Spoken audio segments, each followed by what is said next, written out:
Rebonjour tout le monde. Aujourd'hui, j'ai invité Sabrina à se joindre à moi, ma fille, parce que aujourd'hui, on va parler de quelque chose qu'on fait une fois par année et habituellement, moi et Sabrina, on fait ça ensemble.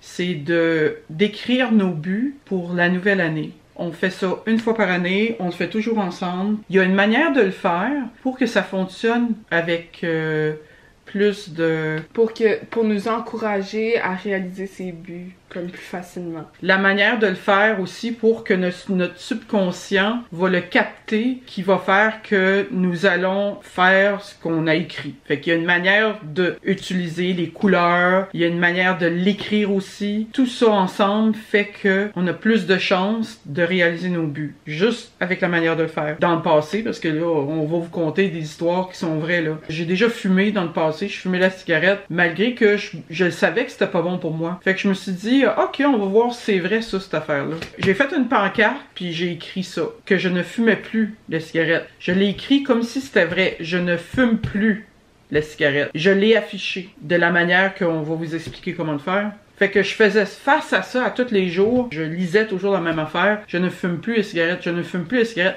Puis là, ça allait contre moi parce que je fumais. Fait qu'à un moment donné, je me suis rendu compte que je voulais plus fumer. Ça me tentait plus de fumer, puis ça l'est venu par moi-même. Puis pourtant, je voulais même pas arrêter. J'ai arrêté de fumer, puis sans vouloir arrêter, j'ai arrêté. Moi, j'ai remarqué qu'en écrivant mes buts, t'as plein de projets que tu veux faire, il y a des nouvelles habitudes que tu veux adopter, mais souvent, on a tellement de choses qu'on veut entreprendre dans la nouvelle année qu'on oublie un peu qu'est-ce qu'on veut. Donc, j'ai remarqué en écrivant mes buts, je pouvais vraiment suivre exactement ce que je voulais. Donc, c'était tellement facile pour moi de juste comme lire vite tout ce que je veux comme accomplir cette année, puis sans même le savoir, comme tranquillement je les accomplissais un après l'autre. En comparant les années où j'écrivais pas de pancarte versus les années que j'en écrivais une, j'accomplissais beaucoup plus. Comme c'est pas nécessairement que j'avais plus de vouloir ou que j'étais plus comme concentrée, c'est juste que à cause que j'avais tout le temps mes buts là en écrit devant mes yeux, ça me forçait indirectement à les faire.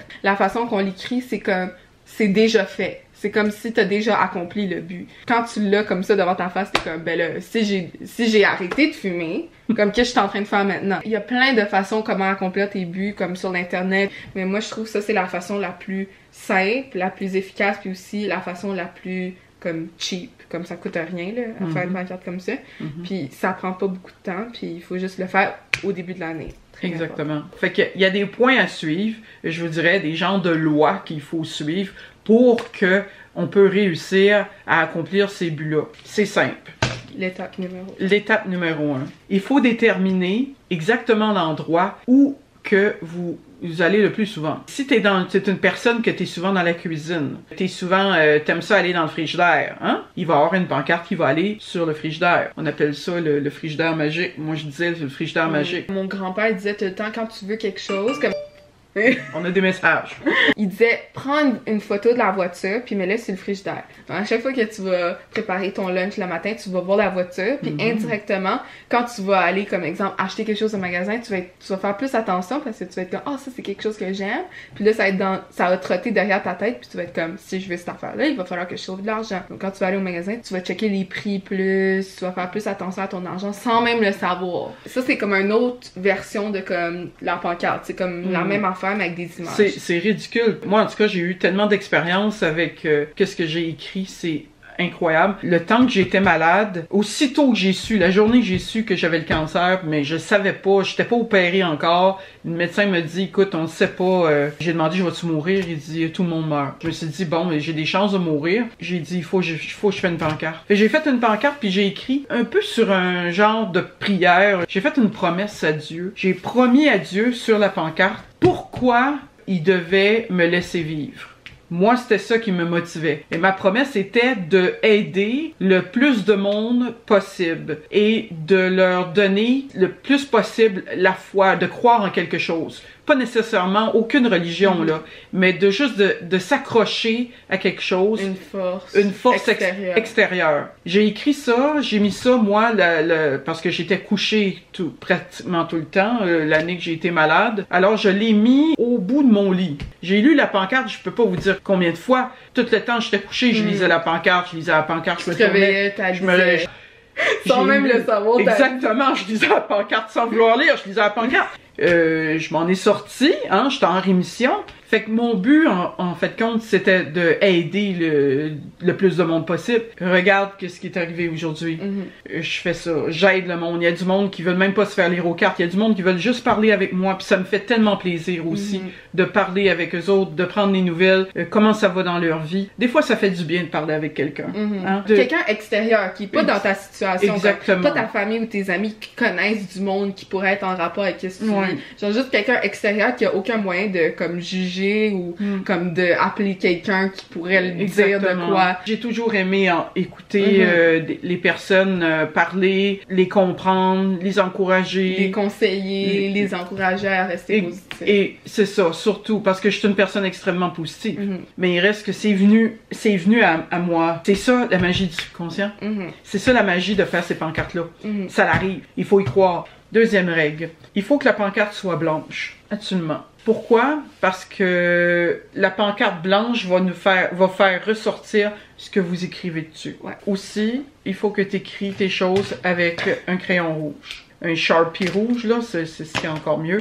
Le rouge attire l'attention et va rentrer dans le subconscient. C'est ça qui va faire que, ou si que tu écris en noir, il faut que tu vas en rouge ressouligner ton noir. Moi, j'en mettais même devant la salle de bain, devant la toilette. Le temps que j'étais à la toilette, je lisais ma pancarte. Quand j'étais vraiment jeune, j'aimais beaucoup le rose. Puis je m'achetais tout le temps les pancartes roses. Mais j'ai remarqué que quand je l'écrivais sur le rose flash, c'était pas tant... J'étais plus attirée par la pancarte que qu'est-ce qui était écrit sur la pancarte, tu comprends? Quand je regardais ma pancarte, c'était juste comme « Oh, IQ ». C'était pas aussi captivant. Comme ces dernières années, je l'ai fait tout le temps sur des pancartes blanches. C'est pour ça qu'il y a des lois à suivre pour ça. Et à chaque fois que vous accomplissez un but, vous pouvez vous acheter des petits post-it comme ça. Puis là, vous voyez, disons que vous avez atteint un but ou quelque chose. Là, vous mettez votre petit post-it. Il y a aussi une manière aussi d'écrire les choses. Il faut que vous écrivez les choses comme si que les choses seraient déjà arrivées. Disons que moi, je veux perdre du poids. La manière d'écrire ça. J'ai perdu mes 40 livres. Je vais lire, je vais perdre 40 livres. Je vais perdre 40 livres. C'est positif, je vais perdre 40 livres. Si vous faites une pancarte, comme nous les envoyer pour qu'on peut peut-être comme les partager. Hey, je voulais te dire, tu sais, Jim Carrey, l'acteur. Oh oui! Il s'est fait un chèque d'1 million de dollars. Jim Carrey, le montant du chèque, 1 million.